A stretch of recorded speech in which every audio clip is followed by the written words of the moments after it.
pre-departure orientations that Mexico prepared for this year. Today, we're very excited because we're going to be talking about a very interesting topic for all of you. It's going to be all about your U.S. student visa. And we are very happy because today we have with us the consular section from the U.S. Embassy in Mexico. So they are going to be answering all of your questions, giving you the information that you need to prepare to obtain your student visa. And then they are going to be answering all of the questions that you may have.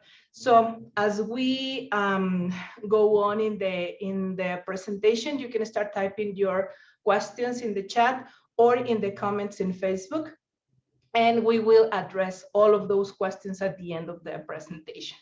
So let's start with this. Before we start, I'm gonna give you a brief introduction about what is Education USA. Can we go to the next slide, please? And well, first of all, congratulations, because this is the last step from the 5 steps that we advise you to follow in Education USA. So now you made it, you're admitted into an American institution, and now you're preparing yourself to travel. So this is going to help you to do all of this process. Next one, please. Before we start with the visa presentation, I'm gonna let you know a little bit more about Education USA. Education USA is a network from the Department of State of the United States. And we're here to give you information and resources that will help you to prepare for your higher education in the United States. We are a network of more than 26 centers in Mexico, and we are present all over the world. So our services are something that you can find in many different countries, not only in Mexico. We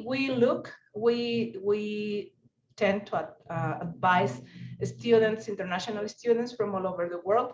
And well, we work in partnership with U.S. higher education representatives, and also with, as I already mentioned, the consular section from the U.S. Embassy in Mexico. It is very important that you check our website if you want to find more information about the different centers that we have in Mexico. You can find a center that is very close to you. You just need to send an email, and we will be very happy to help you in this process. Next slide, please.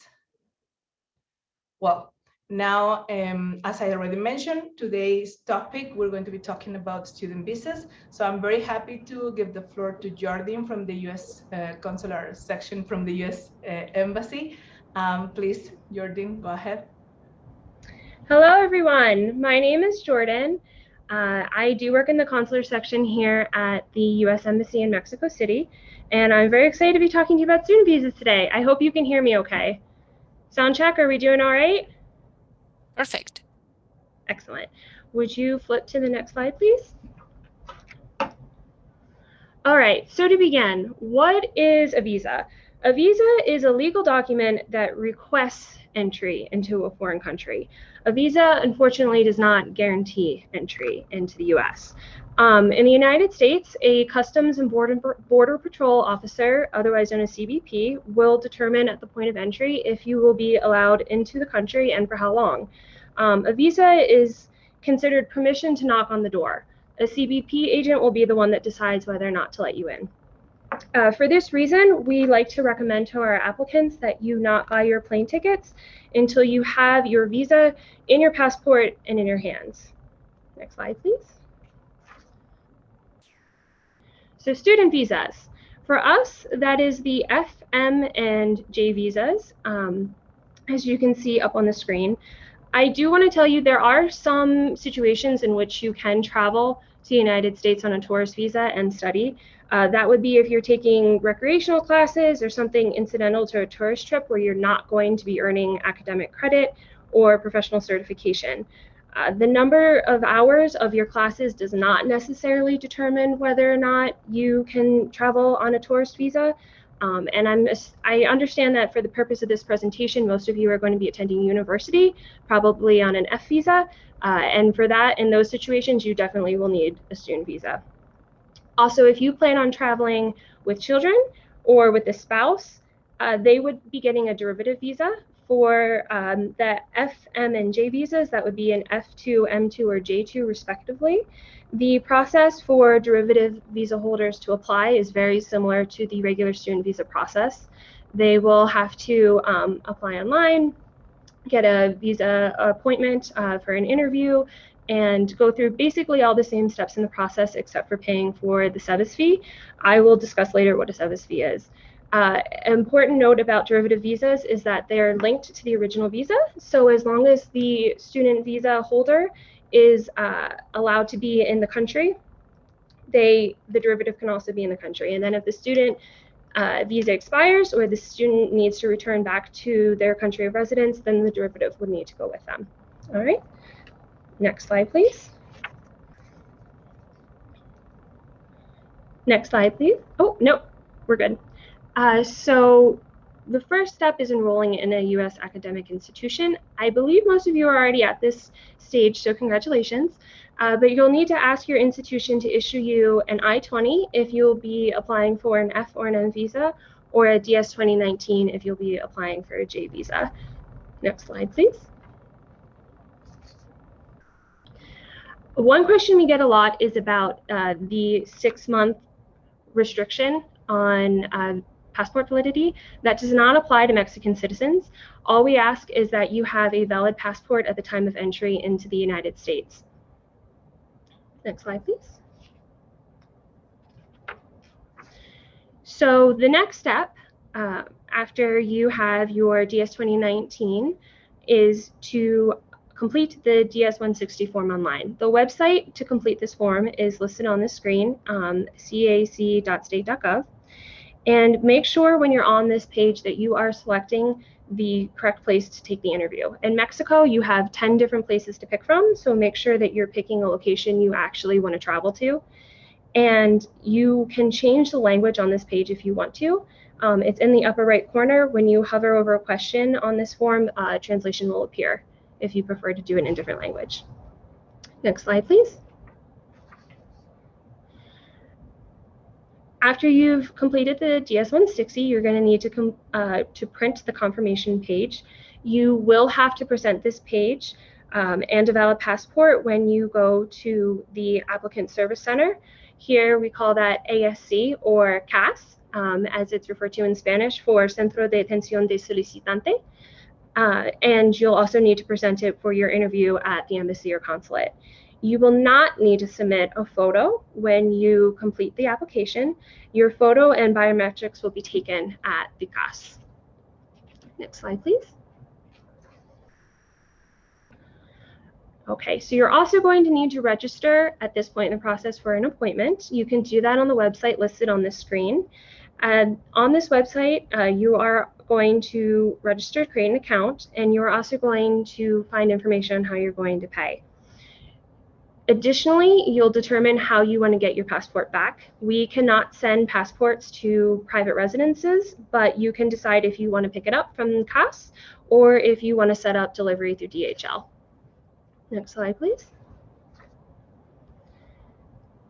All right, so you will have to pay the visa fee listed on this screen. At this time, all payments must be made in cash, in person, at a Citibanamex or Scotiabank in Mexico. We are not taking online payments. I can tell you, however, that due to the appointment delays of COVID-19, the Department of State has extended visa fee validity until September 30 of 2022. Previously, visa fee validity was only for a year, and this means that if you were to set up an appointment and pay for your visa tomorrow, that fee would be valid until September 30 of 2022. So you have a little bit more time. Next slide, please. Speaking of scheduling, you're going to have to set up 2 appointments. One is going to be at the CAS to take your fingerprints and photo, like we mentioned previously, and another one is going to have to be at the embassy or consulate of your choice for your interview. It is possible at this time to request an emergency appointment for student visas. There's an option to do this when you go into the scheduling link. And we in Mexico City tend to honor these requests because we want to make sure that you get to the US in time for your courses to begin. But I will tell you that right now we're looking at about a 4-day, is it about a 4-day lag? Más o menos, a 4-day lag. Meaning if you were to look for an appointment tomorrow, it would be about 4 days into the future, you would be able to find one. So hopefully not too much of a delay, won't cause an issue with scheduling. I do want to tell you though, while you're thinking of scheduling and setting everything up, that we cannot issue you a visa more than 120 days in advance of your program starting. So when you're planning all of this out, keep that 120-day period in mind. Next slide, please. The only other fee that you're going to need to pay for your student visa is the SEVIS fee. You can do that through the website that is listed on this screen. Please make sure that you pay your SEVIS fee before you come in for your interview, otherwise the processing of your visa will be delayed. All right, next slide, please. And then the final step will be to attend your appointments at the Applicant Service Center, or CAS, and embassy or consulate for your interview. So yeah, next slide, please.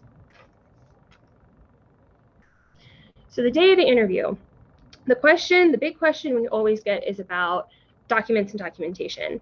For student visas, there are only 5 documents that are actually required. The first is your DS-160 confirmation page. The second is a valid passport. The third is the visa fee receipt. And fourth is the I-20 or DS-2019 form, depending on what type of visa you're applying for. And the fifth is the SEVIS receipt. Some other documents you might consider bringing could show your proof of financial ability to pay for your expenses while you're in the US, something that demonstrates your academic qualifications, or documents that prove your ties to Mexico. Though none of these documents are necessarily required, but we do hold each applicant to the same credible student standard, meaning we are trying to determine that you have a plan for participating in the program that you'll be studying in the US, have an idea of how you're going to pay for it, and that you intend to return to your country of residence after a temporary stay in the United States. Please continue. Next slide, please. So let's say that you have your visa and you have your passport back and you're ready to go. Keep in mind that you cannot enter the US on a student visa more than 30 days before the start of your program, as it's listed in your I-20 or DS-2019. If you have an urgent need to go to the US before that 30 days, you will have to enter on your tourist visa. But keep in mind that this could cause some complications because you will have to change your status in the country to switch from being on a tourist visa to being on a student visa. That process takes place with immigration, and it can get a little bit complicated, so keep that in mind when you go to buy your flight tickets. Next slide, please. So as I mentioned previously, CBP has control over who can enter and when and for how long. Typically, F visas allow their applicants to stay in the United States for up to 60 days after the end of their program, and for M and J visas, it's about 30 days. But your actual dates when you can be in the country will be dependent on what's listed on your I-94, which is the entry and exit card that will be issued to you by immigration on entry. Keep in mind, again, once again, CBP has the final say. So what they give you when you enter the country will take precedent over what's on the screen. Next slide, please. A word on fraud. For Mexican citizens, you are only going to be charged 2 different ways for your visa. The first is the visa application fee, and the second is for the SEVIS fee if you are the student visa holder. Again, derivatives don't need to pay the SEVIS fee. So the fee that you pay for the visa processing is going to cover your CAS intake appointment and also your DHL shipping fees. So you should not be charged for anything else. And if you receive an email from us, it will end in .gov. If you have any questions or doubts, please feel free to reach out to Mexico City pm@state.gov, the email address that's listed at the bottom of the screen. You can also email visas_mexico@state.gov, and that email address will be listed on the last slide of this presentation. Next slide, please. So one thing that's not on this slide that I want to touch on is the current CDC requirement for COVID testing. This is, as many of you know, this has been around since about January 26th, and this applies to everyone that's 2 years old or older, excuse me. So to comply with this regulation, you can either present a negative test or documented proof that you have recovered from COVID. If you decide you want to take a test, it can either be a PCR or an antigen test that has to be taken within 3 days of your flight departure for the United States. Airlines are very strictly enforcing this regulation right now, and we encourage you to reach out to your airline if you have any questions about complying with this. You can also check out the CDC website. We also want to encourage you to do that because guidance on the COVID restrictions is changing. And I want to stress that this requirement is mandatory for all people, even those that have already been vaccinated. All right, and then as you can see on the screen, here are some important links, or there were some important links. Thank you for your reference. You can go ahead to the next slide. Thank you. So we are going to have a live question and answer period later, but there are some questions we hear all the time. And so we pulled the 4 most popular, and I'm going to go ahead and give you a quick response to them. So the first question is, I have a valid visa and an old passport. How do I transfer that visa to the new passport? Well, the good news is you don't have to apply for a new visa. You can enter the United States on 2 passports. One will be your old expired passport that has your current visa in it, and the other will be your current and active passport. Make sure that the visa that is in your expired passport is intact and not damaged. If you try to rip that visa out of the passport, peel it off, and put it in the new passport, that will make it null and void, and you will have to get a new visa. If you really want your visa in your new passport, you will have to go through the process of renewing a visa. All right, another question we get a lot is English a requirement to apply for a student visa? The answer is it depends. English isn't necessarily a requirement to apply for a student visa, especially not if you plan on taking English courses in the US or if the program that you're in is going to be offering some English training before classes begin. But if you're in an exchange program, say, where English is a requirement, then yes, that would be considered at the time of your interview. Ultimately, there are a number of factors that are considered at your interview to help determine whether or not you qualify for a temporary non-immigrant visa that don't necessarily include, but can include language skills and abilities. Each case has its own peculiarities and can only be evaluated at the time of interview. All right, moving on. My study visa is still valid. Do I need to get another visa? So this is a pretty straightforward one. If your student visa is directly related to what if you're in the same program at the same institution and it's been less than 5 months since you've left the United States, then no, you will be able to continue studying on that visa and you will not need a new one. However, if you want to change courses or if you want to study with a different institution or a different program, you will need to go through the student visa process again and get a new visa. And then finally, can I work during my studies in the United States? So the main point of your travel to the United States on a student visa should be to study, right? Of course. But you can work. It just can't be any more than 20 hours per week, and it has to be on a position at the university campus only. This means your work has to either take place directly on campus with the university that you'll be studying at, or at an off-campus location that is affiliated with your school. If you have any questions, we invite you to send an email to visas_mexico@state.gov. And next slide, please. You can see that email address listed at the bottom of the page here. All right, and that concludes my part of the presentation. Thank you so much, everyone, for your time and for your attention. I am going to turn the floor over to my colleague Abe for our question and answer section. Thank you.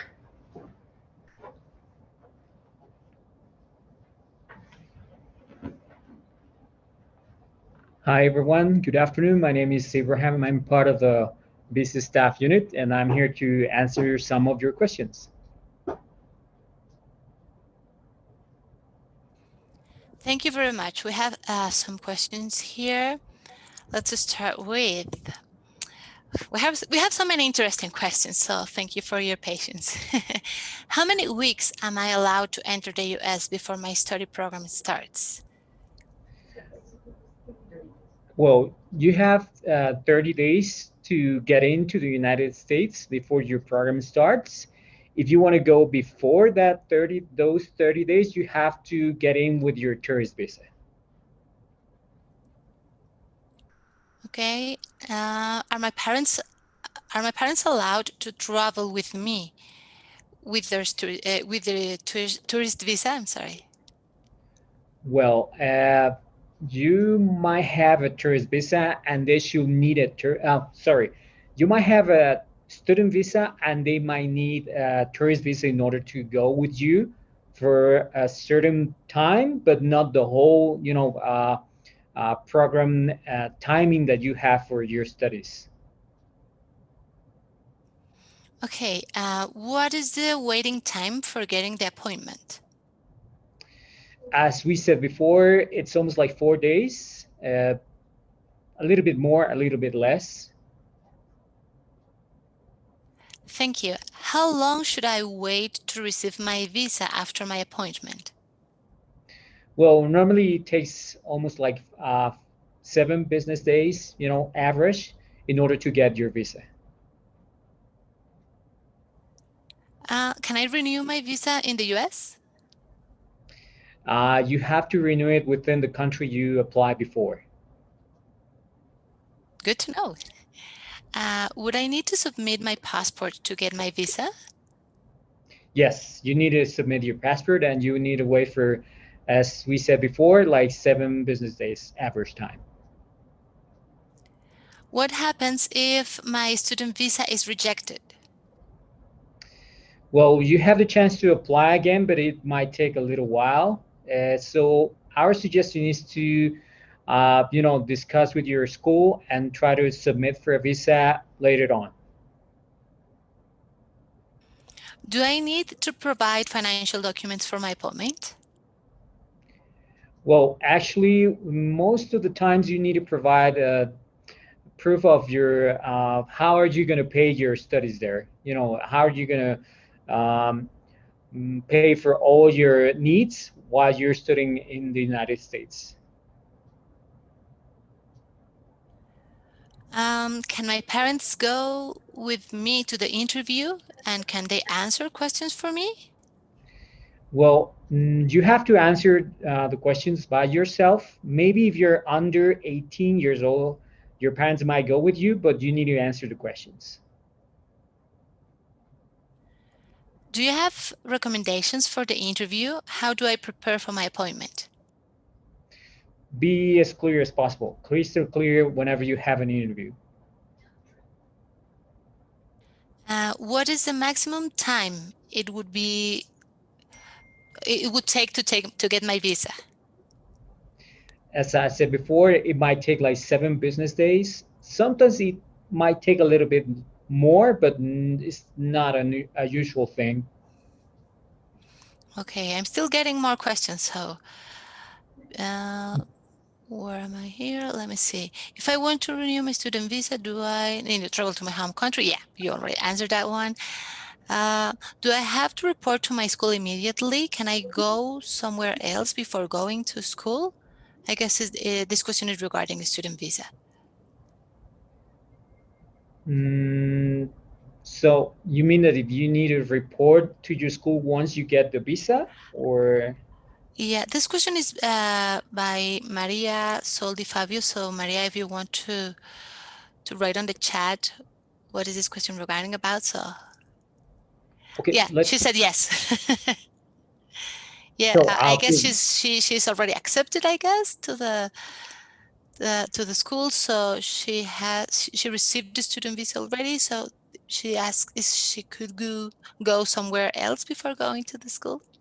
Well, actually, maybe if you have an advisor from your college or from your school, you better contact them and make sure that everything is ready to go there.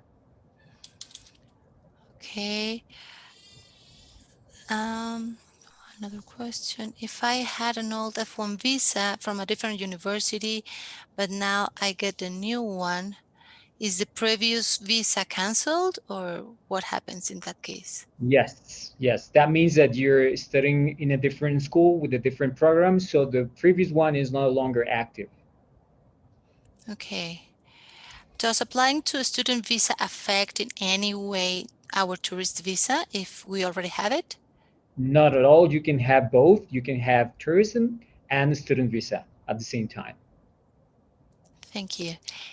Is there any specific reason for a student visa to be denied? What will be the main reasons why that Well, could happen? it's up to the officer in charge of the interview. Uh, Actually, if just as I said before, if you're clear whenever you have your interview, or at the moment, not a problem with that. Okay. What are no, yeah, we already have that one. What happens if I transfer to another university? Yeah, you already answered that one too. Can I travel somewhere else within the US before arriving school? Yeah, I think so, but So can you repeat the question again? sure. Can I travel somewhere else within the US before arriving to school? Sure, not a problem. You can travel as long as you don't go out of the country. You can travel within the United States, and as long as you're within the timing of your program, you can get in within the United States. And CBP is the one who decides about, if you want to go out and if you want to return, you need to discuss that with the CBP officers. Thank you. Another question says, 2 years ago, I tried to obtain a tourist visa, but I couldn't get it. Could it represent a problem to the procedure of a student visa? Do I need another document or tramit? Thanks. Not really. You can apply again to for a student visa, and you have to show or explain the officer about your current situation and the reason why you want to apply for a student visa. Thank you. What would be a good proof of academic qualifications and of intent to return to our home country to bring to the visa interview? Uh, we don't have specific documents to show, to ask for it when having the interview. Most of the times, you just need to show the school documents, and that's all you need. Okay. It, Oh, sorry. uh, it's up to the applicant if they want to take some documents at that time. Thank you. How can I get an emergency appointment? Once you have the user ID within the registration site, you can apply for an expedite appointment. There's a link over there on the upper right corner with a gear in which you can click on it, and then you will have the option that says expedite request. What is a CBP? It's Customs and Border Protection. Thank you. Let me see the chat here. If you get a job offer during your program, do you need to leave the country to apply for a different visa, or can you do it within the 30 days after you finish your program? Well, you can apply. Well, you can inform about an OPT, which allows you to search for a job while you're having or while you're studying or finishing your program. But you needed to discuss about that with your university. What happens if there is an error in my I-20? Can I still get the visa? Well, you have to go first with your school. Is the one who is issuing the I-20 for you, so you better go with them first. Okay. Can you travel outside of the US under a student visa, for example, to visit my family in my home country on a weekend? Sure, as long as you're within the program timing, and well, it's mostly it happens when you're having your holidays. Just that, just when you have the holidays, and as long as your visa is valid, of course. Do I need the original I-20? I was told that the digital copy is sufficient. You can have both. You can show the digital one, or you can bring the hard copy for that. Not a problem with that. Okay, let me try to read correctly. If I got the F visa, I guess the F1 visa, thus my tourist visa will be invalid even if it's still valid for 5 years more? I think you already answered that one, but Well, actually, the tourist visa is still valid, and you can have both at the same time. okay. If I have a student visa, do I need to pay taxes in the US? No, there's no need to pay taxes. Maybe if you want to work later on, but I mean, it's like that means that you will apply for a working visa, but later, not at the time when you're studying. Okay, I think that's pretty much it. I'm double They checking can, the chat again. sorry about the previous questions. Maybe about the tax thing. Maybe they can try to talk with the IRS office in order to know a little bit more about that. Thank you very much. So, Edith? Thank you very much, Claudia. Daniel, I don't know if you have any other questions on Facebook or it's okay. No questions on Facebook. Okay, thank you very much. Well, thank you very much, Abraham. And thank you very much to Jordan too. We're very, very happy to have listened all of this information. It's very useful. And also it helps a lot to the students that are already preparing to depart. So remember, my colleagues were sharing some of the links that were mentioned during this period here in the chat and in the comments in Facebook. So don't hesitate to contact us or to contact the embassy if you have any questions regarding the student visa. They are really, really happy to help you, and they are always answering all of the questions that you may have. Okay, thank you. Next slide, please.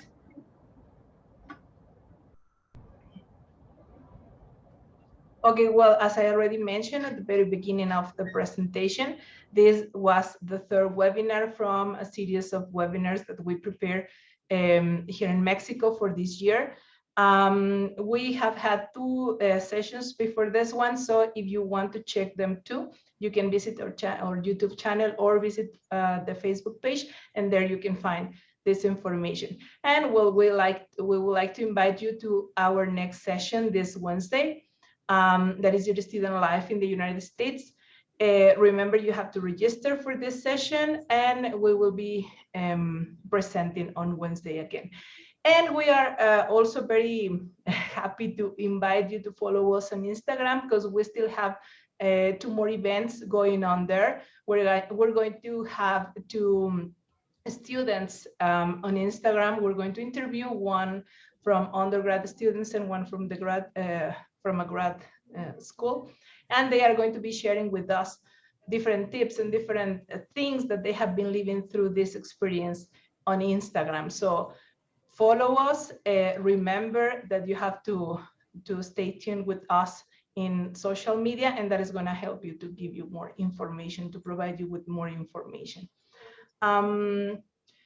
Well, I will also like to tell you that all of the people that registered for this event are going to get a glossary, a summary of terms at the end of the series for you to understand better all of the things that we were mentioning in here. And obviously, we're going to have this playlist with all of the webinars that we have had until the very end of the session.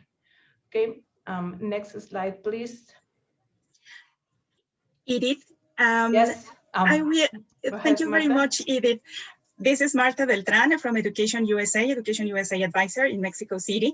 I don't want to leave the chance to ask Abraham from the consular section in the US Embassy, and for the benefit of all our audience today, you have provided 2 different email addresses for doubts. One of those is actually Mexico City fpm@state.gov, and the other one is visas, and then Mexico. Well, it's 2 different. Yeah, visas Mexico@state.gov. Mm-hmm. So, what kind of questions should be addressed to one email address, and which kind of questions to the other one? Visas underscore is to general questions and inquiries about, the visa process, and the FPM at state.gov email is the one associated to fraud prevention. So if some applicants have some issues, or they have some questions about, if someone else is asking them for some money, or to have some bank accounts activities without their permission or something like that, they can refer to the FPM, Mexico FPM email. Otherwise, if they have questions about the visa process, they can go to visas_at state.gov. Perfect. Thank you very much, Abraham. And just before my colleague Edith finishes this session, we would like to as well emphasize to everyone who has been admitted to the U.S. institutions to check the website, the official website of the institution, your institution in the U.S., to find specialized pre-departure information, welcome orientations, so you can register. So when you arrive, then you already have everything set. To keep in touch, or even to get in touch with the representatives of this U.S. university, even with other Mexicans over there in that university already studying their program, or even U.S. alumni, because they can give you a lot of valuable information in this pre-departure. So report to your U.S. institution to attend the welcome orientations and any activity. And now I go back to Edith Melendez. She is Education USA Advisor in San Luis Potosí. Thank you, Edith. Thank you, Marta. Well, as we already mentioned, we invite you again to review the information that we have been given. Our previous session was student responsibilities. You can find a lot of that information there, how to contact your institutions, what to do regarding taxes, what to do regarding CVs, and regarding the I-20 form and the DS 2019 form. So, well, thank you very much for joining us today. Thank you very much, Abraham, for your information, for your time, and your valuable advices to all of the people that is watching us today. And well, we hope to see you on Wednesday. Remember, we continue with this series on Wednesday, and then follow us on Instagram. We will have very important and fun information for you there. Bye-bye. Bye.